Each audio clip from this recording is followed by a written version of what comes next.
আশা করি সবাই ভালো আছেন। এই মোটামুটি এখন রাত 10টা 14 বাজে। এখন লাইভ আসার একটি বিশেষ কারণ রয়েছে।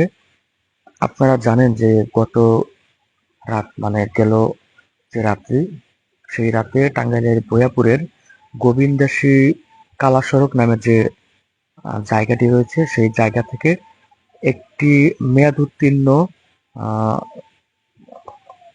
ওষুধ বোঝাই পিকআপ আটক করেছিল স্থানীয়রা। সেই পিকআপটিতে আসলেই সরকারি যে স্বাস্থ্য কমপ্লেক্স, সেই স্বাস্থ্য কমপ্লেক্সের প্রায় 50 বস্তার মতো ওষুধ ছিল।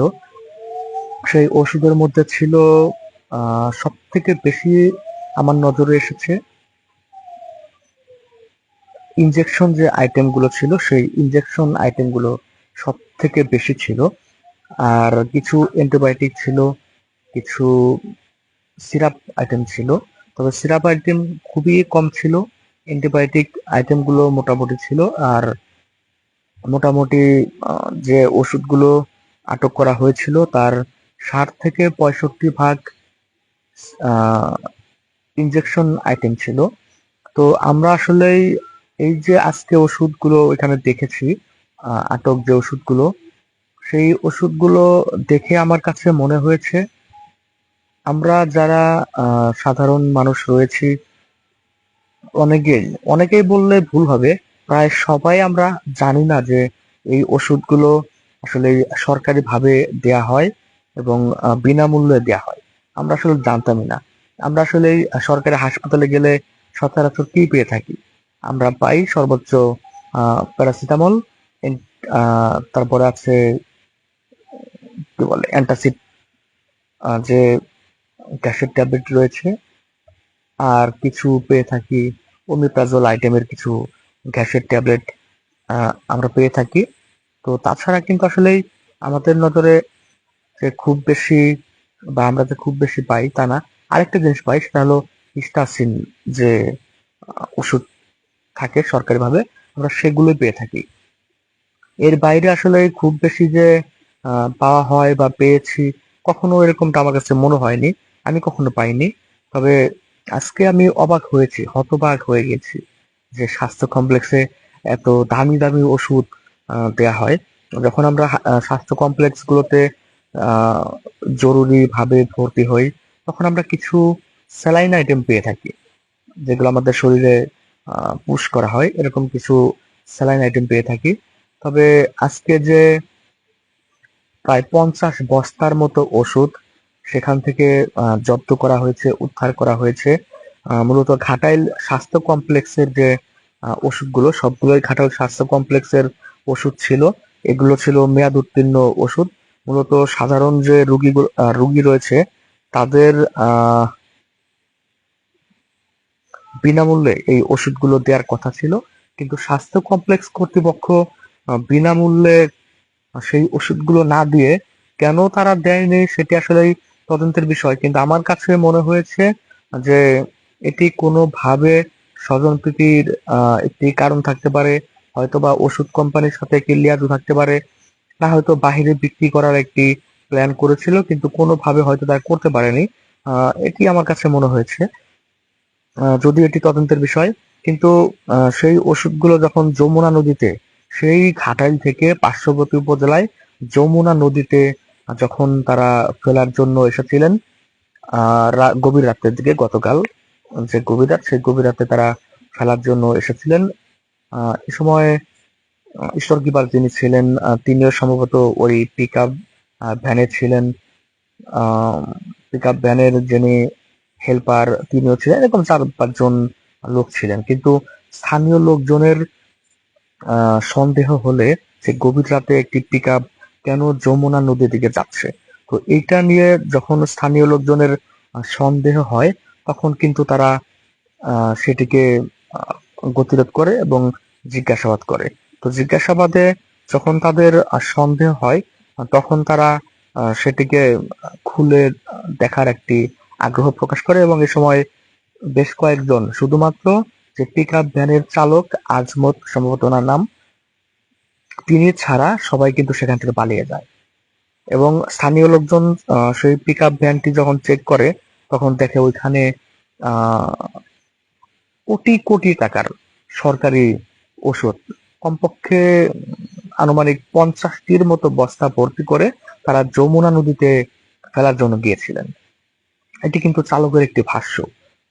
উনি বলেছেন যে ঘাটাইল স্বাস্থ্য কমপ্লেক্স থেকে এই ওষুধগুলো এসেছে। পরবর্তীতে স্থানীয় লোকজন কিন্তু ভয়াপুর যে পুলিশ প্রশাসন রয়েছে তাদের সাথে যোগাযোগ করলে তারা ঘটনাস্থল থেকে সেই পিক আপ চালক সহ পিক আপটি উদ্ধার করে তারা নিয়ে আসেন ভয়াপুর থানায়।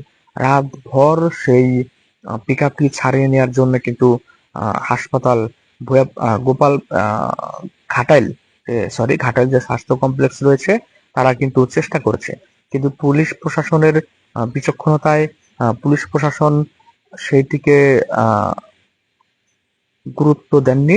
তারা চেষ্টা করেছেন যে সরকারি ওষুধ কেন সাধারণ মানুষের জন্য বরাদ্দকৃত ওষুধ এতগুলো ওষুধ কেন মেয়াদ উত্তীর্ণ হয়ে গেল, ডেট ফেল হয়ে গেল, তারা সেটার বিষয়ে একটু চেষ্টা করছেন হয়তো, যার কারণেই সেই ওষুধগুলো বা সেই পিক আপটি তার ঘাটাইল স্বাস্থ্য কমপ্লেক্স কর্তৃপক্ষ ছাড়িয়ে নিতে পারেনি। তো সকালবেলায় যখন সংবাদকর্মীরা বিষয়টি জানতে পেরেছে তখন কিন্তু এটা তারা সংবাদকর্মীরা এটা নিয়ে সংবাদ করেছে এবং তারা দেখেছে এখানে বিপুল পরিমাণের কোটি কোটি টাকার ইনজেকশন আইটেম সহ বিভিন্ন ওষুধ ছিল। তো সেই ওষুধগুলো কিভাবে কেন মেয়াদ উত্তীর্ণ হলো সেটি একটি প্রশ্ন থেকেই যায়।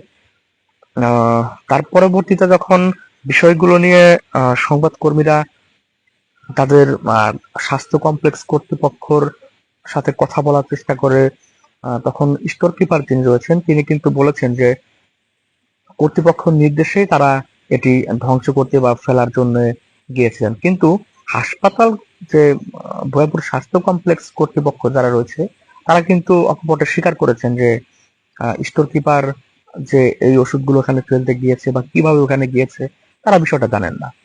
তবে আমার একটি কথা হলো এখানে যে এত বড় একটি ঘটনা ঘটার পরেও কেন সিভিল সার্জন এবং যারা আরো ঊর্ধ্বতন কর্তৃপক্ষ রয়েছে তারা কেন এটিকে অধিকতর তদন্ত করছেন না? আমরা সর্বশেষ আমি সকাল থেকে ছিলাম ওই ঘটনাস্থলে ছিলাম এবং আমি ওইখান থেকে 4:30টার পরে বের হয়ে আসছি। তখন পর্যন্ত সিভিল সার্জন থেকে শুরু করে কেউ কিন্তু যে জব্দকৃত ওষুধগুলো ভয়াপুর থানায় রয়েছে সেখানে তারা কেউ যাননি সেটি দেখার জন্য, সেটি পরিমাপ করার জন্য, গণনা করার জন্য কেউ যাননি। মাঝখানে দুপুর বেলায় ভয়াপুর স্বাস্থ্য কমপ্লেক্স থেকে লোকজন পাঠানো হয়েছিল গণনা করার জন্য, কিন্তু তারা আসলে ওখানে গিয়ে হতবাক হয়ে গেছে যে এত পরিমাণ ওষুধ মাত্র 18টি বস্তা গোনার জন্য যখন ঢালা হয়েছে তখন এত পরিমাণ ওষুধ ওখানে বের হয়েছে যে যারা গণনা করার জন্য এসেছিলেন তারা কিন্তু পরবর্তী ওখান থেকে চলে গিয়েছেন, যে তারা বলেছেন যে এত ওষুধ 10-15 দিনেও গুণে শেষ করা যাবে না, যার কারণে তারা গণনা না করে সেখান থেকে চলে গিয়েছে। এটি আমাদের আমরা তখন ওখানে ছিলাম। কর্তৃপক্ষ মিন্টু ভাই প্রশ্ন করেছেন কর্তৃপক্ষের বক্তব্য কি। কর্তৃপক্ষ কিন্তু বলছেন তারা আসলে বিষয়টি জানতেন না যে যমুনা নদীতে ফেলার জন্য এতগুলো একটি পিক আপ ভর্তি করে ওষুধ নিয়ে গিয়েছেন, কিন্তু যে স্টোর কিপার দায়িত্ব ছিলেন তিনি কিন্তু ক্যামেরার সামনে বলেছেন যে ঊর্ধ্বতন কর্তৃপক্ষ অর্থাৎ স্টোর কিপারের ঊর্ধ্বতন কর্তৃপক্ষ কে হবে, ঘাটাইল উপজেলা স্বাস্থ্য কমপ্লেক্স কর্তৃপক্ষ তারাই, তাদের অনুমতি নিয়েই তারা ওখানে ফেলতে গিয়েছিলেন বা ধ্বংস করতে গিয়েছিলেন, এটি কিন্তু স্টোর কিপারের বক্তব্য। কিন্তু স্বাস্থ্য কমপ্লেক্স কর্তৃপক্ষ তার এই বক্তব্যটিকে উড়িয়ে দিয়েছেন, যে তারা বলেছেন তারা এ বিষয়ে কোনো কিছুই জানতেন না। একটি সরকারি প্রতিষ্ঠান থেকে কোটি কোটি টাকার ওষুধ 50টির মতো বস্তায় ভরে, এটি কিন্তু 10-15 মিনিটের সময় লাগেনি। 10-15 মিনিটের মধ্যেই কিন্তু এই 40-50টি বস্তা বোঝাই করা সম্ভব না। অবশ্যই অনেক লোক লেগেছে, অনেক সময় লেগেছে। কর্তৃপক্ষ কি এইটার দায়িত্ব অবহেলা করতে পারেন? তাদের চোখের সামনে থেকে, তাদের হাসপাতাল থেকে কোটি কোটি টাকার ওষুধ বের হয়ে আসলো, যমুনা নদীতে ফেলার জন্য নিয়ে আসা হলো। তার থেকে বড় কথা হলো যে অডিট কমিটি সিভিল সার্জন থেকে সম্ভবত প্রতি বছর অডিট করা হয়। মন্ত্রণালয়, স্বাস্থ্য মন্ত্রণালয় বা ঢাকা থেকেও আমার জানা মতে প্রতি বছর অডিট করা হয়। অডিট করতে যারা আসে তারা আসলেই কিভাবে অডিট করলো, যে এখানে আমরা দেখেছি যে ওষুধগুলো 2022 সালের ওষুধ যেমন ছিল মেয়াদ উত্তীর্ণ, 2020 সালেও ছিল। এবং সিভিল সার্জন, টাঙ্গাইলের যিনি সিভিল সার্জন রয়েছে তিনি বলছিলেন যে এগুলো অনেক আগের মেয়াদ উত্তীর্ণ ওষুধ। কিন্তু মজার বিষয় হলো, আমি যখন সেই ওষুধগুলোর ভিডিও করতে গিয়েছি, আমি দেখেছি 26 সালের জুন মাসের কিছু মেয়াদ উত্তীর্ণ ওষুধ আমার নজরে এসেছে। অথচ সিভিল সার্জন মহোদয় যিনি রয়েছেন তিনি যারা অপরাধ করেছেন তাদের বাঁচানোর জন্যই হয়তোবা এই কথাটি বলেছেন। তার উচিত ছিল ঘটনাস্থলে এসে বিষয়টি পরিদর্শন করা, বিষয়টা কিভাবে হয়েছে, কি হয়েছে সেটি দেখা। কিন্তু তিনি তা না দেখে হাসপাতাল কর্তৃপক্ষের সাথে কথা বলে সেখানে বক্তব্য দিলেন টেলিভিশনে যে এগুলো অনেক আগের ওষুধ, 8-10 বছর আগের মেয়াদ উত্তীর্ণ ওষুধ। অথচ আমার নজরে 26 সালের জুন মাসের বেশ কিছু মেয়াদ উত্তীর্ণ ওষুধ আমার হাতে এসেছে। আমি সেগুলোর ভিডিও ফুটেজে সংরক্ষণ করেছি। তো দায়িত্বশীল জায়গা থেকে এভাবে আসলেই ঘটনাস্থলে না এসে মন গড়া বক্তব্য দেওয়াটা আসলেই কতটা যৌক্তিক, সেটি আমার কাছে মনে হয় একটি প্রশ্ন থেকেই যায়।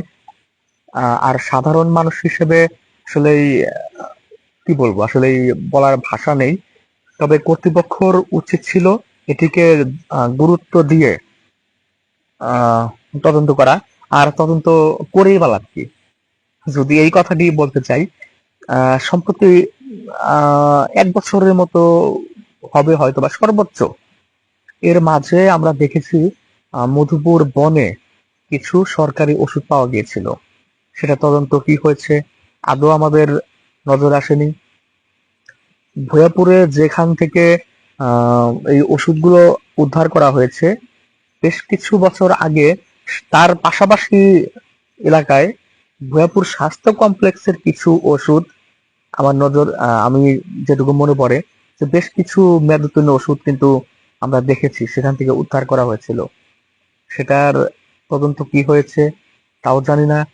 যিনি ওষুধগুলো ধ্বংস করেছিলেন তাকে ধরা হয়েছিল, তিনি এখনো ভৈয়াপুর স্বাস্থ্য কমপ্লেক্সেই কর্মরত আছেন। মজার বিষয়, করোনার সময় আমি ভৈয়াপুর স্বাস্থ্য কমপ্লেক্সেই একটি বিষয়ের জন্য গিয়েছিলাম, আমার এক আত্মীয় চিকিৎসার জন্য গিয়েছিলাম। তখন দেখেছি ওই সময়টাতে হ্যাক্সিসল প্রচুর পরিমাণে চাহিদা ছিল। আমার নজরে এসেছে বেশ কিছু বড় হ্যাক্সিসলের বোতল দিয়ে ওনারা ময়লার ভাগাড়ে আগুন ধরাচ্ছেন। মানে হাস্যকর একটা বিষয় ছিল, করোনার সময়ও এরকম ছিল। তো এই যে আজকে বিপুল পরিমাণের ওষুধ, এত পরিমাণের ওষুধ আমি কখনো জানতামই না যে এত দামি দামি অ্যান্টিবায়োটিক সরকারি হাসপাতালে বিনামূল্যে রোগীদের জন্য দেয়া হয়। অ্যান্টিবায়োটিক বিভিন্ন প্রকার অ্যান্টিবায়োটিক ছিল সেখানে। তার মধ্যে ইনহেলার, যে শ্বাসকষ্টের যে ইনহেলার ছিল সেগুলো ছিল। আরেকটি মজার বিষয় হলো, আমার কাছে সব থেকে বেশি হাস্যকর লেগেছে, আমরা যে প্রেসার মাপার যে যন্ত্র, সেই যন্ত্রটিও আমরা দেখেছি যে বস্তার ভিতর করে ফেলে দেওয়া হচ্ছিল। আমরা কোন কোথায় বাস করি, কোন জামানায় বাস করছি, যেখানে আমরা স্বাস্থ্য কমপ্লেক্সে চিকিৎসার জন্য, সরকারি হাসপাতালে চিকিৎসার জন্য গেলেই আমাদেরকে প্রেসক্রিপশন লিখে দেওয়া হয়, 5 টাকা 7 টাকার দামে যে ওষুধগুলো রয়েছে সেগুলো আমাদের হাতে ধরিয়ে দেওয়া হয়, বাকি ওষুধগুলো সাপ্লাই নেই বা ওষুধগুলো আমাদের এখানে নাই বলে পাঠিয়ে দেওয়া হয় ফার্মেসিগুলোতে যে আপনারা কিনে খাবেন, অথচ সেই ওষুধগুলোই দেখলাম আজকে মেয়াদ উত্তীর্ণ করে একটা পিক আপ ভর্তি করে 50টিরও মতো বস্তায় ভরে যমুনা নদীতে ফেলার জন্য নিয়ে গিয়েছিলেন। তো এটা আসলেই আহ কখনো কল্পনা করিনি যে এরকমটা হতে পারে বা এত পরিমাণের ওষুধ সরকারি হাসপাতালে বরাদ্দ হয়, এটা কখনো আমার জানা ছিল না। যা আজকেই আমার নজরে এসেছে। মন্টিলুকাস্ট যে আহ, ওষুধটা ছিল, সম্ভবত এসকেপ এর লুমানা 10, সম্ভবত এটার দাম 15 টাকা করে। সেই ওষুধগুলো অনেক পরিমাণে ছিল সেখানে, দেখলাম আজকে সেগুলো ধ্বংস করা হয়েছে। আবার কিটোরলাক ইনজেকশন ট্যাবলেট, মানে ইনজেকশনের দাম 30 মিলিগ্রাম যে ইনজেকশনটা আছে, আহ, সেটা দেখলাম অনেক পরিমাণে। তারপরে সিপ্রোফ্লক্সাসিন, যে সিপ্রোসিন বা সিপ্রোফ্লক্সাসিন যে ইনজেকশন গুলো, সেগুলো প্রচুর পরিমাণে ছিল। তো এইভাবে যদি সাধারণ রোগীদেরকে ওষুধগুলো বিতরণ না করে তারা যদি নষ্ট করে বাহিরে ধ্বংস করে দেন, এতে তাদের লাভটা কি হচ্ছে? তারা তো বাহিরে বিক্রি করেনি, বিক্রি না করে বা সাধারণ মানুষকে না দিয়ে কেন তারা এভাবে ধ্বংস করছে? এই এই ওষুধগুলো যদি সাধারণ যারা রুগী ছিল তাদের মাঝে বিতরণ করা হতো, তাহলে তাদের কিন্তু অনেকটাই উপকার হতো। যেমন এমনও রুগী রয়েছেন যারা টাকা টাকার সংকটে ওষুধগুলো কিনতে পারেন না, তো তাদেরকেও এই ওষুধ দেওয়া দেওয়া যেত, এবং তাদের জন্যই কিন্তু আহ বরাদ্দ ছিল ওষুধগুলো, কিন্তু তারা সেটি না দিয়ে এভাবে নষ্ট করে ফেলছে। অবশ্যই কর্তৃপক্ষের উচিত সঠিক তদন্তের মাধ্যমে এদের যারা যারা জড়িত, এখানে শুধু স্টোর কিপার যিনি, তিনি জড়িত এটা আমার কখনোই বিশ্বাস হয় না। এখানে ঊর্ধ্বতন কর্তৃপক্ষ বলতে স্টোর কিপার যিনি বলেছিলেন যে কর্তৃপক্ষের নির্দেশেই তিনি এখানে ফেলার জন্য গিয়েছিলেন। অবশ্যই তাদেরকেও আইনের আওতায় আনা উচিত, এবং এটার যদি একটি সঠিক বিচার হয় তাহলে সারা বাংলাদেশে একটি দৃষ্টান্ত স্থাপন হয়ে থাকবে যে এটার বিচার হওয়ার ফলেই দেশে আহ এভাবে অপচয় রোধ করা যাবে বা রোধ করা যায়। এটি আসলেই আমার মনে হয় করা জরুরি ছিল। আর কর্তৃপক্ষ বলছে তদন্ত কমিটি করে এটি যাচাই বাছাই করে ব্যবস্থা নেবেন, কিন্তু তদন্ত কমিটি করবেন কিভাবে? যাদেরকে পাঠানো হয়েছিল ওষুধগুলো গণনা করার জন্য, তারা এত পরিমাণে ওষুধ দেখে তারা নিজেরাই হতভম্ব হয়ে গিয়েছেন, এবং তারা যখন 15 থেকে 18টি বস্তা তারা ওখানে ঢেলেছিলেন গণনা করার জন্য, কিন্তু এত পরিমাণে ওষুধ দেখে তারা বলেছেন যে আমরা যে ওষুধগুলো ঢেলেছি সেই ওষুধগুলো গণনা করতেই 10 থেকে 15 দিন লেগে যাবে। তারা মাত্র সম্ভবত 3 থেকে 4 জন লোক গিয়েছিলেন গণনা করতে। তো তারা এই কথাগুলো বলেছেন। আরো যে বাকি ওষুধগুলো ছিল, আরো প্রায় 30টির মতো বস্তা পিকআপের মধ্যেই রয়েছে, সেই ওষুধগুলো ঢালা হয়নি। তারা ঢালার সাহসই পাননি। যে 15 থেকে 18টি বস্তা ঢেলেছে সেইগুলো গণনা করতেই যদি তাদের লেগে যায় 10 থেকে 15 দিন, তাহলে আরো যে ওষুধের পিক আপ ভ্যানের মধ্যে আরো যে ওষুধগুলো রয়েছে সেই ওষুধগুলো গুনতে আরো না জানি কতদিন লাগবে। তো সেই ভয়ে কিন্তু সেটা ভয় থেকে হোক বা যেভাবে হোক, তারা গণনা না করেই কিন্তু তারা ঘটনাস্থল থেকে চলে গিয়েছেন, এমনটি আমাদের নজরে এসেছে। যদি কর্তৃপক্ষ এটার সঠিক বিচার না করেন, তাহলে যারা অপরাধী তারা অপরাধ করে প্রতিবারই পার পেয়ে যাবে, এবং তাদের মধ্যে একটা অপরাধের যে প্রবণতা সেটি দিন দিন বেড়ে যাবে। অবশ্যই কর্তৃপক্ষের এটা সঠিক বিচার করা উচিত বলে আমি মনে করি। আর যদিও বাংলাদেশে এমন একটি অবস্থা হয়ে দাঁড়িয়েছে যে তদন্ত করলেই আহ তদন্তর সে সঠিক যে ফলাফল বা সঠিক যে বিচার খুব বেশি হয়েছে এরকমটা নজরে খুব কমই আসে। হয় না বললেই চলে। যেমন আমি দীর্ঘদিন যাবৎ একটি টেলিভিশনে কাজ করছি, দেখেছি অনেক ধরনের অপরাধ দুর্নীতি নিয়ে কাজ করেছি আমি। তো দেখেছি যে অনেক নিউজ প্রচার হওয়ার পরে, দুর্নীতির নিউজ প্রচার হওয়ার পরে দেখেছি যে তদন্ত কমিটি হয়, আহ, তারপরে দুদক তদন্ত করে। তো অনেক সময় দেখা যায়, যেমন আমার এখনো মনে পড়ে, ভৈয়াপুর সাব রেজিস্ট্রার অফিস নিয়ে যখন একটা রিপোর্ট করলাম, সেখানে দুদক কিন্তু তদন্ত করতে গিয়েছিলেন। তারা সেখানে আহ, তদন্ত করতে গিয়ে তারা সেখানে দুর্নীতি খুঁজে পাননি। মজার বিষয় ছিল, তারা দুর্নীতি খুঁজে পাননি সেখানে গিয়ে। আমরা দ্বিতীয়বার সেটার আবার ফলো আপ নিউজ করলাম, দুদক দুর্নীতি খুঁজে পায়নি, অথচ সেখানে ছিল দলিল টেম্পারিং একটা বিষয় ছিল, দাগ নাম্বার পরিবর্তন করেছিল। দাগ নাম্বার না কি বলে ওটাকে, দলিলের যে নাম্বার সেটা পরিবর্তন করেছিল। দুদক সেটাও বুঝেনি, ধরতে পারেননি।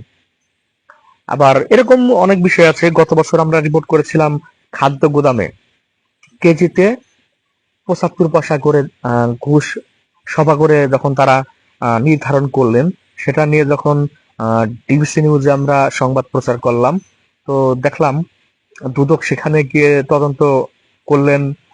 তখন কিন্তু অনেক ভাবে বলেছিলেন এটা তার প্রমাণ পেয়েছেন, কিন্তু সেটা আসলেই আহ, কি অবস্থায় আছে যদিও সেটা বিস্তারিত এখনো জানি না, কিন্তু আমার যেটুকু মনে পড়ে একজনের নামে সম্ভবত মামলা হয়েছিল। ওই ৭৫ টাকা প্রতি কেজিতে যদি ঘুষ নিয়ে থাকে এক সিজনেই, সারা বাংলাদেশ থেকে ৮০০ ৮০০ কোটি টাকার বেশি কিন্তু তারা ঘুষ নিচ্ছে। এবং ওই সময় যে সভাগুলো ঘুষের রেট যে নির্ধারণ করা হয়েছিল, সেখানে বলা হয়েছিল এটি ঊর্ধ্বতন কর্তৃপক্ষ, খাদ্য মন্ত্রণালয় পর্যন্ত সেখান থেকে ঘুষের একটা রেট তারা পায়।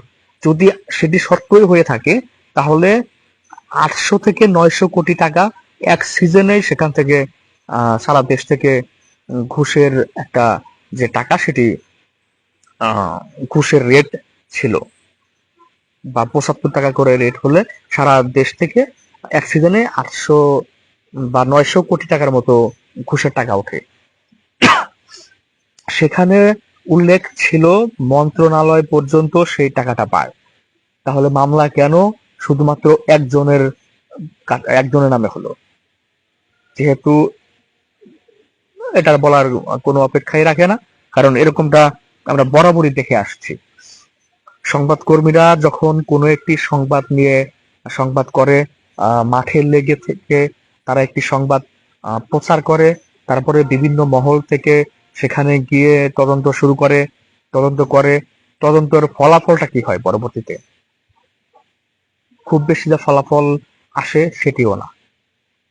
হয়তোবা কোনো না কোনো ভাবে সেই তদন্ত কর্মকর্তাদেরও হয়তো কোনো চাপ থাকে, বা তারা কোনোভাবে ম্যানেজ হয়ে যায়।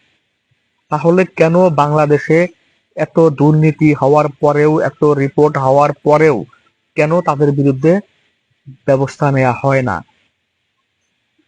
আমরা দেখলাম যে বিভিন্ন সময় দেখেছি যে পুলিশ প্রশাসনের কথাই যদি আমরা বলি, তাদের কোনো অপরাধ বা তাদের কোনো সংবাদ যদি কোনো মিডিয়াতে আসে, তাদেরকে খোঁজ করে পুলিশ লাইনে নেওয়া হয়। সেখান থেকে কোনো একটা শাস্তির, প্রাথমিক একটা শাস্তি যদি বলি, তাদের ট্রান্সফার করে দেওয়া হয় অন্য জায়গায়। কিন্তু ট্রান্সফার কিন্তু কোনো একটি শাস্তি হতে পারে না। ট্রান্সফারটা কি? চাকরির একটা অংশ। একটা নির্দিষ্ট সময় পরে তাকে এক জায়গা থেকে অন্য জায়গায় কিন্তু বদলি করাই হয়। তো এই বদলি যদি শাস্তিমূলক ব্যবস্থা হয়, তাহলে তাদের অপরাধটা কমবে কিভাবে? এর উদাহরণ যদি আমি আপনাদেরকে একটি বিষয় শেয়ার করি, বছর দেড়েক বা এরকম হবে, গোপালপুরের একজন এসআই ছিলেন, এএসআই সম্ভবত, আহ, একজন যুবদল কর্মীর থাপ্পড় দিয়ে কানের পর্দা ফাটিয়ে দিয়েছিলেন। গোপালপুরের সংবাদকর্মীরা এটা নিয়ে সংবাদ প্রচার করেছিলেন, টাঙ্গাইলের সংবাদকর্মীরা এটা নিয়ে সংবাদ প্রচার করেছিলেন। পরে তাকে বদলি করে দেয়া হলো যমুনা সেতু পূর্ব থানায়। সেই এসআই এর নাম সম্ভবত রাসেল ছিল, আমার যতটুকু মনে পড়ে। সেই রাসেল সাহেব যমুনা সেতু পূর্ব থানায় আসার পরে আহ, তার কিছুদিন পরে ঢাকা টাঙ্গাইল যমুনা সেতু মহাসড়কের সম্ভবত আহ ভাবলা এলাকায় বা যে 7 নম্বর এলাকা আমরা বলে থাকি, সেই এলাকায় একটি আহ হুজুর সিএনজি কে সিগন্যাল দিয়েছিলেন। তো সিএনজি ব্রেক করার পরে তিনি যখন সিএনজি তে উঠবেন, ওঠার জন্য যাওয়ার সময় হঠাৎ করে পিছন থেকে একটি ট্রাক এসে সেই হুজুরকে ধাক্কা দেয় এবং তাকে উদ্ধার করে টাঙ্গাইল জেনারেল হাসপাতাল নেওয়ার পরে রাতের চিকিৎসাধীন অবস্থায় তিনি মারা গিয়েছিলেন। এবং এই তথ্যটি যখন কোনো সোর্সের মাধ্যমে এই এএসআই রাসেল সাহেব যখন জানতে পারলেন যে সিএনজিটি ছিল সল্লা ইউনিয়নের মিরহামজানি গ্রামের, তখন তিনি সেই সোর্সের মাধ্যমে সেই বাড়িতে যান এবং সেই সিএনজিটি সেই বাড়ি থেকে উদ্ধার করে যমুনা সেতু পূর্ব থানায় নিয়ে যান। সেখানে সিএনজি দোষ কি ছিল? আমার কাছে মনে হচ্ছে সিএনজির কোনো দোষই ছিল না। তারা সেখান থেকে সেই সিএনজির কাছ থেকে 65,000 টাকা ঘুষ নিয়েছিলেন এই এএসআই রাসেল এবং তৎকালীন যিনি ওসি ছিলেন সেই যমুনা সেতু পূর্ব থানার সম্ভবত ফয়েজ উদ্দিন বা এরকম নামের কোন একজন ওসি ছিলেন, তিনি সেই টাকাগুলো নিয়েছিলেন। এবং এই আমি যখন সেই রিপোর্টটি করার জন্য চেষ্টা করি, তখন আমাকে সেই এসআই রাসেল তিনি আমার সাথে দেখা করার জন্য আসেন এবং আমাকে বলেন যে ভাই 65,000 টাকা নিয়েছি, আমি ভাগে পেয়েছি মাত্র 8,000 টাকা। একজন এসআই নিজের মুখে স্বীকার করলেন যে 65,000 টাকা ঘুষ নিয়েছিলেন। এসআই এর মুখের মানে জবানবন্দি আমার কাছে তখন রেকর্ড ছিল। সে নিজের মুখে স্বীকার করেছিলেন যে 65,000 টাকা ঘুষ নেওয়ার পরে তিনি ভাগে পেয়েছেন মাত্র 8,000 টাকা। বাকি টাকা কি হলো? বাকি টাকাগুলো তিনি বলেছিলেন ওসি সাহেব খেয়েছেন, সোর্স খেয়েছেন। 65,000 টাকা থেকে একজন এএসআই যদি 8,000 টাকা ভাগে পান, সেই রিপোর্টটি যখন ডিবিসি নিউজ অনলাইন সহ বিভিন্ন অনলাইনে করা হলো, তাকে বদলি করা হলো হবিগঞ্জে, সম্ভবত এরকম একটি জায়গায় বদলি করা হলো। সম্প্রতি সময় আমরা দেখলাম যে সেই এএসআই রাসেল তিনি আবার এক ফলের দোকানদারের মোবাইল চুরি করলেন। হাস্যকর, হাস্যকর। একজন এএসআই 3টি জায়গায় অপরাধ করার পরেও তাকে শাস্তিমূলক কোনো ব্যবস্থা নেওয়া হয়নি। কি করা হলো? প্রথমবার তিনি যুবদল নেতার কানের পর্দা ফাটালেন থাপ্পড় দিয়ে। দ্বিতীয়বার তিনি এক সিএনজি ওয়ালার কাছ থেকে 65,000 টাকা ঘুষ নিলেন। তিনি অকপটে স্বীকার করলেন তিনি ভাগে পেয়েছেন 8,000 টাকা। তাকে কোনো আইনের আওতায় আনা হলো না, তাকে বদলি করে দেওয়া হলো হবিগঞ্জ বা এরকম কোন একটা জেলায়। সেখানে গিয়ে তিনি এক ফল দোকানদারের কাছ থেকে তিনি মোবাইল চুরি করলেন। ফল কিনতেছিলেন, ওই ফলের দোকানদার তার টেবিলের উপর মোবাইলটা রাখছেন। এই এসআই সম্ভবত রাসেল, তিনি তার ফাইলটি মোবাইলের উপর রাখলেন। মোবাইল পরে ফাইলটি নিয়ে যাওয়ার অজুহাতে মোবাইল সহ নিয়ে গেলেন। যখন ওই ফল দোকানদার মোবাইলটি খুঁজে না পেলেন, তখন তার দোকানের সিসি ক্যামেরা যখন তিনি দেখলেন যে এই এসআই রাসেল সেই মোবাইলটি নিয়ে গেছেন, তখন তার কাছে তার সাথে যোগাযোগ করা হলো। তিনি কিন্তু শুরুতে অস্বীকার করলেন যে তিনি ফোনটি নেননি। পরবর্তীতে যখন তাকে সেই সিসি ক্যামেরা ফুটেজটি দেখানো হলো, তিনি তখন সেই দোকানদারকে 15,000 টাকা দিয়েছিলেন, মানে সেই ফোনের বাবদ। অথচ এর মধ্যেই তিনি ফোনটি বিক্রি করে দিয়েছেন, মাত্র কয়েক ঘন্টার ব্যাপার। তারপরে সেই সংশ্লিষ্ট থানার বা সংশ্লিষ্ট জেলার যারা সংবাদকর্মী রয়েছিলেন, যারা ছিলেন, তারা কিন্তু এটি নিয়ে সংবাদ প্রচার করেন এবং সংবাদ প্রচার করার পরে তাকে পুলিশ লাইনে বদলি করা হলো। তারপরে যদিও বিষয়টা আমি আর আমার কাছে সেই তথ্যটি নেই পরবর্তীতে কি হয়েছিল, কিন্তু একটা পুলিশ সদস্য যদি একাধিক অপরাধ করেও পার পেয়ে যায়, তাহলে কিভাবে বলবো যে বাংলাদেশে সঠিক বিচার হবে? এটি আসলে আশা করাটাও বোকামি আমার কাছে মনে হয়। তারপরেও কিছু বিষয় আছে, শাস্তি হয়। সেই দু একটা বিষয়ে শাস্তি হয় বলেই এখনো যারা সাধারণ মানুষ রয়েছে তারা আশাবাদী থাকেন যে অবশ্যই কোনো না কোনো ব্যবস্থা হবে, বা অবশ্যই বিচারের মুখোমুখি করা হবে বা হবেন, সেই আশায় কিন্তু আমরা এখনো থাকি। তো যে কথা বলছিলাম,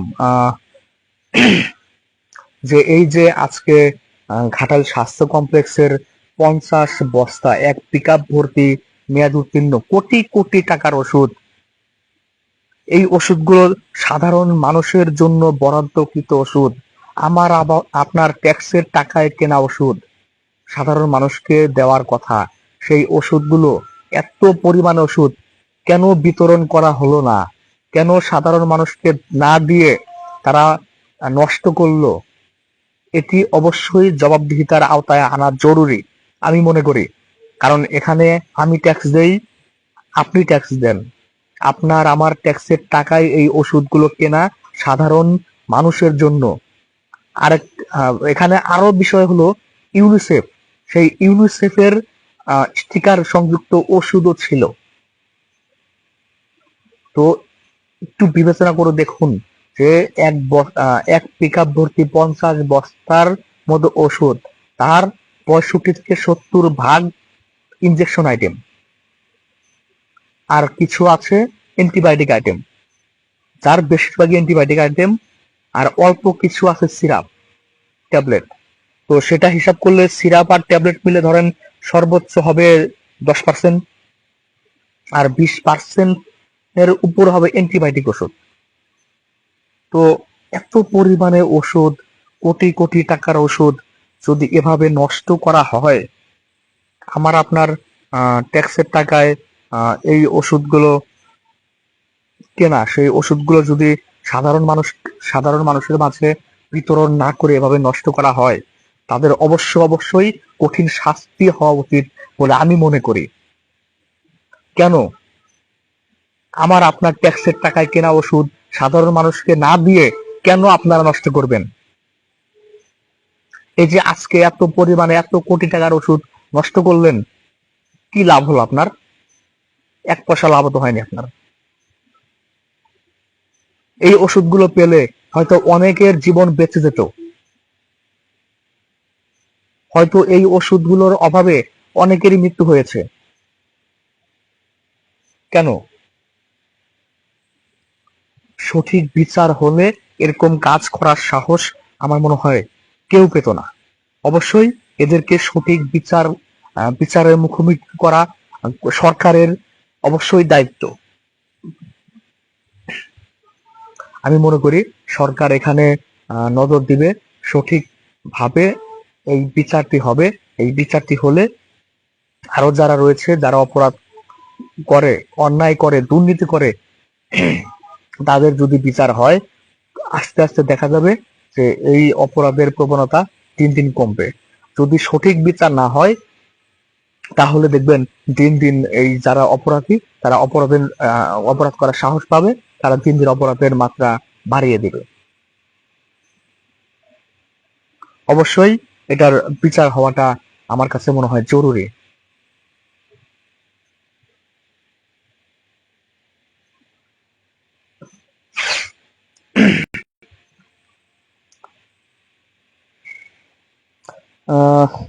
যদিও অনেক রাত্রি হয়ে গিয়েছে, অনেকক্ষণ যাবৎ লাইভে যুক্ত আছি। যদি এই ওষুধ সংক্রান্ত বা ওষুধ জব্দ নিয়ে কারো কোনো প্রশ্ন থাকে, করতে পারেন। চেষ্টা করব যেটুকু জানি বা যেটুকু জেনেছি তার উত্তর দেওয়ার জন্য।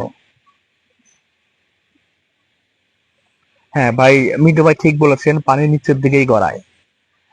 এর উদাহরণটা আমি যদি একটু বলি যে পানির নিচের দিকেই কেন গড়ায়। যেমন আজকে যে স্টোর কিপার, যিনি দায়িত্ব নিয়ে এই ওষুধগুলো যমুনা নদীতে ফেলার জন্য এসেছিলেন, তিনি কিন্তু ক্যামেরায় বক্তব্য দিয়েছেন ঊর্ধ্বতন কর্তৃপক্ষের অনুমতি নিয়েই তিনি এই ওষুধগুলো ধ্বংস করতে এসেছিলেন। কিন্তু ঊর্ধ্বতন কর্তৃপক্ষ বললেন যে তারা এই বিষয় জানেনই না। অবাক! একটা হাসপাতাল থেকে একটি পিকআপ ভর্তি ওষুধ বের হয়ে যায় রাতের আধারে, ঊর্ধ্বতন কর্তৃপক্ষ সেটা জানেই না। কেন তারা দায়িত্ব আছে দেখো ওখানে? তাদের দায়িত্বটা কি ওখানে? হাসপাতাল থেকে 50টি বস্তার মধ্যে ওষুধ ভরা হলো, ঘন্টার পর ঘন্টা সময় নিয়ে ওষুধটি ভরা হলো, সেখান থেকে একটি পিকআপ বের হয়ে গেল, স্টোর কিপার সহ 4-5 জন লোক বের হয়ে গেল। তারা জানেনই না যে সেখান থেকে এত টাকার এত পরিমাণ ওষুধ বের হয়ে গেছে। কিন্তু স্টোর কিপার যিনি রয়েছেন তিনি কিন্তু তার বক্তব্যে বলেছেন যে ঊর্ধ্বতন কর্তৃপক্ষের নির্দেশেই এই মেয়াদ উত্তীর্ণ এত পরিমাণে ওষুধ তিনি ধ্বংস করতে গিয়েছিলেন, এবং তিনি বলেছেন যমুনা নদীতে ফেলার জন্যই তিনি গিয়েছিলেন। তাহলে ঊর্ধ্বতন কর্তৃপক্ষ অনুমতি দিলেন, স্টোর কিপারের বক্তব্য অনুযায়ী ঊর্ধ্বতন কর্তৃপক্ষ অনুমতি দিলেন, কিন্তু সেই ঊর্ধ্বতন কর্তৃপক্ষই আবার বলছেন যে তারা এটা জানেন না। কিভাবে সম্ভব? 50টি বস্তা ভরতে, 50টি বস্তায় ওষুধ ভরতে 2-1 ঘন্টায় কিন্তু সম্ভব না। অনেক সময় লেগেছে ওষুধগুলো ভরতে। কেন তারা জানলেন না? কেন তারা বুঝলেন না যে এই ওষুধগুলো বের হলো? সব থেকে বড় দায়িত্ব অবহেলা আমার কাছে মনে হয়েছে যারা অডিট করতে আসেন। প্রতি বছর বছর হাসপাতালে অডিট হয়। অডিট কর্তৃপক্ষ, অডিট কমিটি তারা কি অডিট করলেন? যে একটা হাসপাতালে এত ওষুধ মেয়াদ উত্তীর্ণ হয়ে গেছে, তাদের অডিটে ধরাই বললো না। কি অডিট করলেন তারা? সেখানে একটি প্রশ্ন থেকে যায়।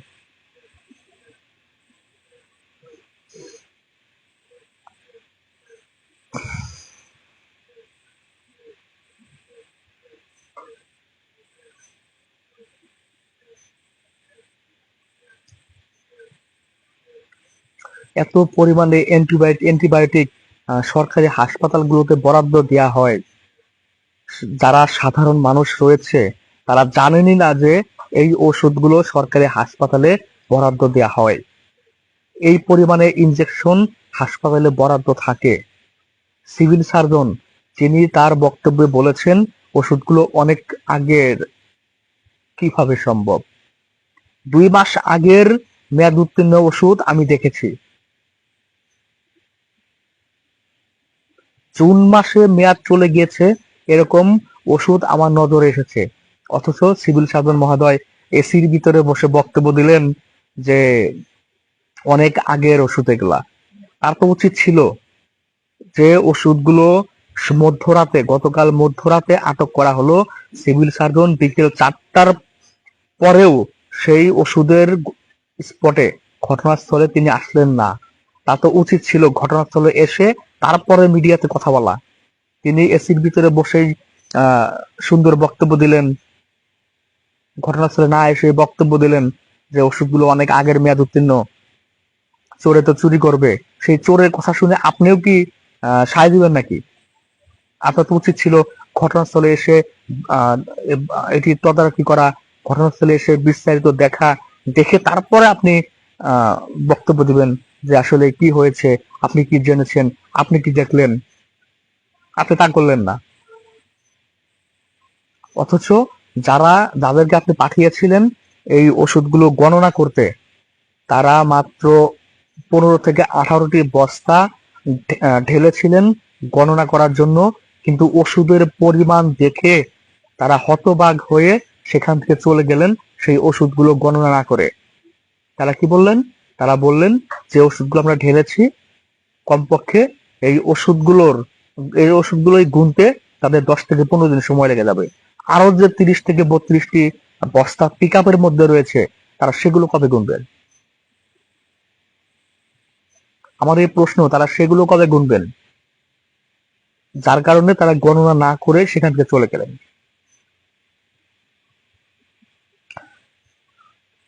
আজকে যদি সেই ঘটনাস্থলে আমি না থাকতাম, কখনো আমি কল্পনাই করতে পারতাম না যে এত পরিমাণে ওষুধ, এত পরিমাণে অ্যান্টিবায়োটিক, এত পরিমাণে ইনজেকশন আইটেম, এত দামি দামি ওষুধ সরকার বরাদ্দ দেয় সাধারণ মানুষের জন্য, অথচ সাধারণ মানুষ হাসপাতাল গেলে কি পায়? পায় প্যারাসিটামল, পায় হিস্টাসিন, পায় কি বলে ওটাকে, অ্যান্টাসিড। এছাড়াও আর সর্বোচ্চ ওমিপ্রাজল, কিছু গ্যাসের ট্যাবলেট কিছু পায়। এর বাইরে আমি অ্যান্টিবায়োটিক কখনো আমার নজর আসেনি। আমি নিজে যখন অসুস্থ ছিলাম, হাসপাতালে ভর্তি ছিলাম, আমি কখনো দেখিনি যে অ্যান্টিবায়োটিক তারা দিচ্ছেন। হ্যাঁ, আরেকটি ওষুধ পাওয়া যায়, ক্যালসিয়াম। এই 4-5টি ওষুধ ছাড়া আমরা কখনোই সরকারি হাসপাতাল থেকে ওষুধ পাইনি। তাহলে এই যে এত পরিমাণে অ্যান্টিবায়োটিক যে দেয়া হয়, সেগুলো কেন আমরা পাই না? কেন সাধারণ মানুষ পায় না? আমার আপনার ট্যাক্সের টাকায় কেনা ওষুধ যদি আমি আপনি না পাই, তাহলে পায় কারা পাচ্ছে? কোথায় যাচ্ছে এই ওষুধগুলো? এই যে আজকে যদি এই 50 বস্তা অর্থাৎ 1 পিকআপ ওষুধ ধরা না পড়তো, তাহলে তো মানুষ জানতোই না যে একটি হাসপাতালে কি পরিমাণে বরাদ্দ আসে, কি পরিমাণে ওষুধ আসে, কি কি ওষুধ আছে। গতকালকে যখন এই ওষুধগুলো ধ্বংস করতে সেই ঘাটাইল থেকে ভূয়াপুরের গোবিন্দাসীর যে যমুনা নদী, সেই নদীতে নিয়ে যাওয়া হলো গভীর রাতে। সাধারণ মানুষের সন্দেহ হওয়ায় সেই পিকআপটি তারা সার্চ করলেন, দেখলেন যে পিকআপ ভর্তি 50টির মতো বস্তা ভর্তি সরকারের মেয়াদ উত্তীর্ণ ওষুধ, ইনজেকশন, অ্যান্টিবায়োটিক, ট্যাবলেট। অথচ আমরা জানি না যে এত পরিমাণ ওষুধ সাধারণ মানুষের জন্য বরাদ্দ থাকে, এবং সেই ওষুধটি সাধারণ মানুষ যারা ছিল, তারা সাধারণ মানুষরা ওষুধগুলো আটক করার পরে পুলিশকে খবর দেয়। পুলিশ গিয়ে ঘটনাস্থল থেকে সেই পিকআপের চালক সহ ওষুধগুলো জব্দ করে থানায় নিয়ে আসেন, এবং সাধারণ মানুষের প্রশ্নের মুখে পড়ে, জেরার মুখে পড়ে আরো যে 4-5 জন ছিলেন তারা পালিয়ে গিয়েছেন। তারা পালিয়ে গেলেন এবং পুলিশ সেই গাড়িটি এবং চালককে আটক করে আনার পর সেই স্বাস্থ্য কমপ্লেক্স কর্তৃপক্ষ বিষয়টি ধামাচাপা দেওয়ার জন্য রাতভর সেই ভূয়াপুর থানায় বা থানার, আমার যে তথ্য ছিল আমাদের কাছে বা আছে, যে তারা চেষ্টা করেছেন সেই ওষুধগুলো ছাড়িয়ে নেওয়ার জন্য। কিন্তু ভূয়াপুর থানার যিনি পুলিশ সদস্য ছিলেন, তার বিচক্ষণতায় বা যেভাবে হোক তারা সেই ওষুধগুলো নিয়ে যেতে পারেননি।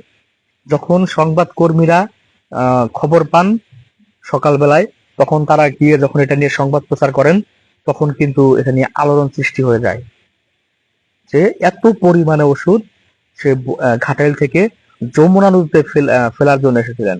এবং ওই যে চালক যিনি আটক হয়েছেন, তিনি কিন্তু সাধারণ মানুষের কাছে স্বীকার করেছেন যে ঘাটাইল স্বাস্থ্য কমপ্লেক্স থেকে এর আগেও তিনি ওষুধ যমুনায় ফেলে গিয়েছেন।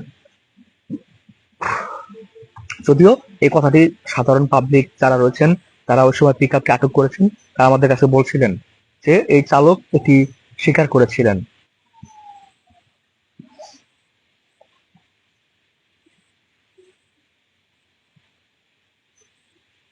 আটক না হলে জানতেই পারতাম না আমরা যে আসলেই এত পরিমাণে সরকারি ওষুধ সাধারণ মানুষের জন্য বরাদ্দ থাকে।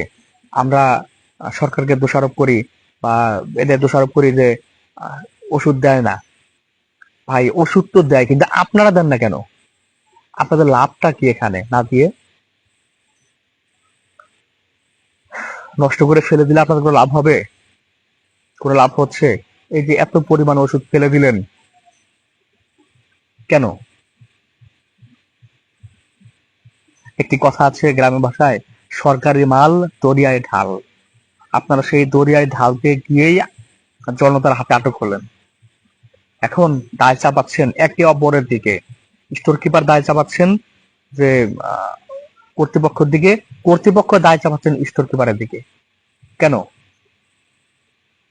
ওই স্বাস্থ্য কমপ্লেক্স থেকে, যিনি স্বাস্থ্য কমপ্লেক্সের দায়িত্ব আছেন, তাকে ছাড়া, তার অনুমতি ছাড়া ওই স্টোর কিপার আমার মনে হয় এই ওষুধগুলো কোনো দিনই বের করতে পারেননি।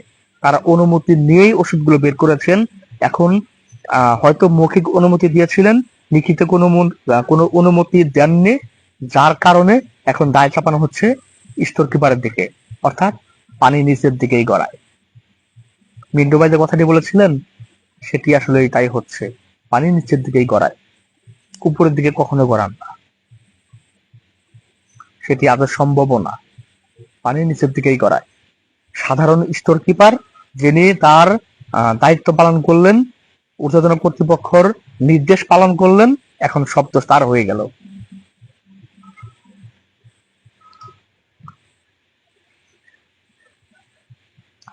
যাক, খুব বেশি কথা আর বলবো না, যেহেতু রাত প্রায় 11টা বেজে গেছে। অনেক কিছু বলতে মন চায়, অনেক ক্ষোভ। আজকে যা দেখলাম,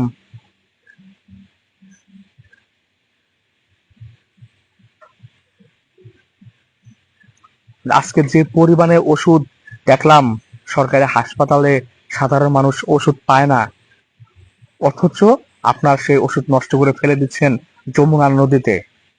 এর আগেও যমুনা নদীতে ওষুধ ফেলেছেন। আবার কিছুদিন আগে দেখলাম যে মধুপুর বনের মাঝে সরকারি ওষুধ। কেন? কিভাবে পারেন আপনারা সরকারি এই ক্ষতিগুলো করতে, সাধারণ মানুষের ক্ষতি করতে? এই ওষুধগুলো যখন অসহায় মানুষদের না দেন, নষ্ট করেন কেন? অনেক অসহায় মানুষ আছেন যারা ওষুধ কেনার সামর্থ্য রাখেন না, অথচ আপনারা তাদেরকে এই 2-1 টাকার ওষুধ ধরিয়ে দেন, অ্যান্টিবায়োটিক না দিয়ে, কোনো দামি ওষুধ না দিয়ে আপনারা ধরিয়ে দেন অ্যান্টাসিড, আপনারা ধরিয়ে দেন প্যারাসিটামল, আপনারা ধরিয়ে দেন হিস্টাসিন, আপনারা ধরিয়ে দেন ওমিপাজল। এই, এর বাইরে খুব বেশি কিছু পাওয়া যায় না আমার মনে হয়। অথচ আপনারা যখন ধ্বংস করতে যান মেয়াদোত্তীর্ণ ওষুধ, আমরা সেখানে দেখি সিপ্রোফ্লক্সাসিন, মন্টিলুকাস্ট, সিপ্রোয়ে,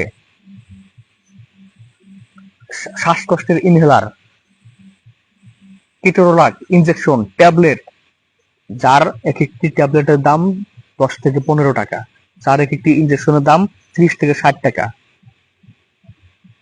যার এক একটি ইনহেলারের দাম 250 থেকে 300 টাকা। কেন ভাই? কি লাভটা পান সাধারণ মানুষকে কষ্ট দিয়ে? কি লাভটা পান সাধারণ মানুষকে ক্ষতি করে? এই ওষুধগুলো সাধারণ মানুষদের দিলে তারা কোনো না কোনো ভাবে উপকৃত হতো। এমনও তো হতে পারে যে অনেক লোক রয়েছেন যাদের ওষুধ কেনার সামর্থ্য নেই, তারা ওষুধ চিকিৎসা করাতে না পেরে, ওষুধ না পেয়ে মারা গিয়েছেন। আপনি পারবেন এই দায়ভার এড়াতে? একদিন তো আপনারও মরতে হবে, তাহলে কি লাভ মানুষের ক্ষতি করে?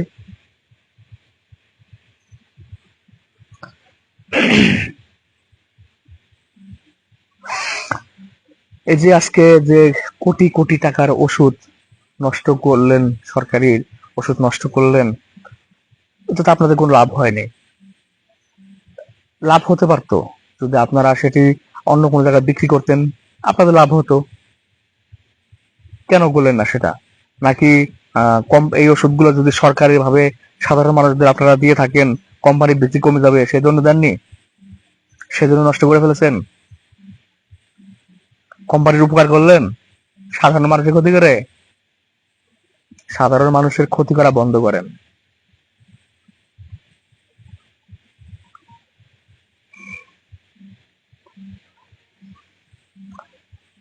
আজকে যখন এই ওষুধগুলো দেখলাম, যখন তারা বস্তা থেকে ঢাললো,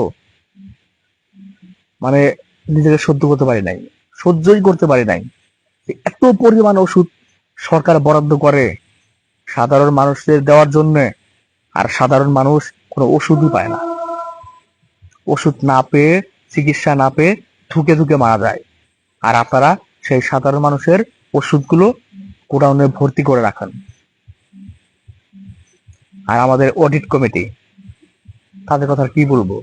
তারা কি বা অডিট করেন প্রতি বছর বছর, যে স্টোর কিপার বা স্টোরে এত পরিমাণে ওষুধ জমা থাকে, মেয়াদ উত্তীর্ণ হয়ে যায়, তারা সেগুলো দেখেনি না? কিভাবে, কি লাভ তাদের এখানে? যদি এই আজকের এই ওষুধ উদ্ধারের বিষয়ে কারো কোনো প্রশ্ন থাকে, প্লিজ একটু প্রশ্ন করেন। খুব বেশি সময় আর নেব না, চেষ্টা করবো উত্তর দেওয়ার জন্য।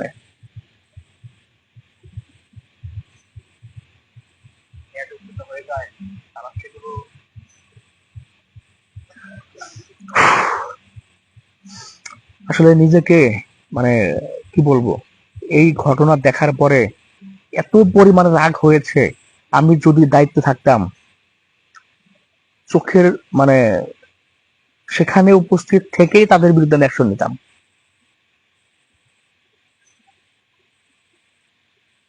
যারা দায়িত্ব আছেন, যারা দায়িত্ব পালন করেন, তারা কিভাবে পালন করেন সেটা তারাই ভালো জানেন। কোন আইনের ফাঁক ফোকর দিয়ে তারা বের হয়ে যায় সেটি তারাই ভালো জানেন। কোনো ব্যবস্থাই নেওয়া হয় না। ভুয়াপুর স্বাস্থ্য কমপ্লেক্সে এখনো একজন ব্যক্তি চাকরি করছেন, যিনি এর আগে সরকারি ওষুধ যমুনায় ফেলে দিয়ে ধরা পড়েছিলেন।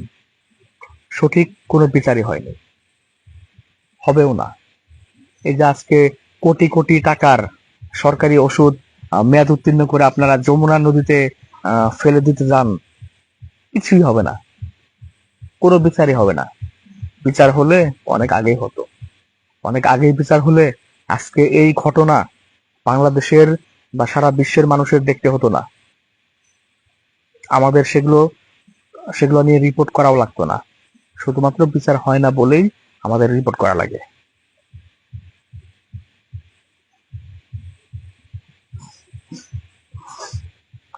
যত মানে আপনারা সব আকাম করবেন, আমরা রিপোর্ট করব, আমরা শত্রু হব, আপনারা সেই দুধে দোয়া তুলসী পাতায় থেকে যাবেন।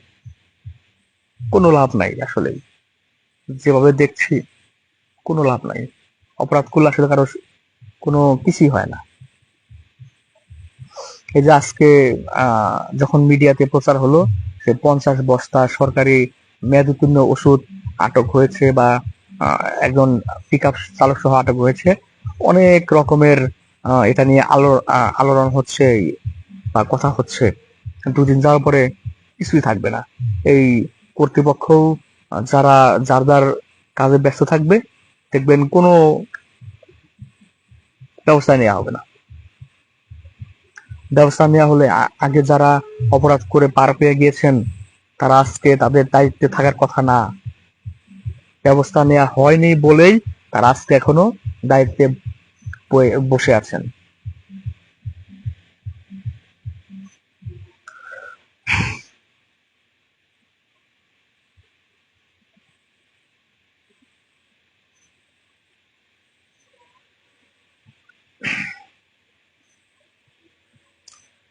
যাই হোক, রাত্রি অনেক হয়ে গেছে।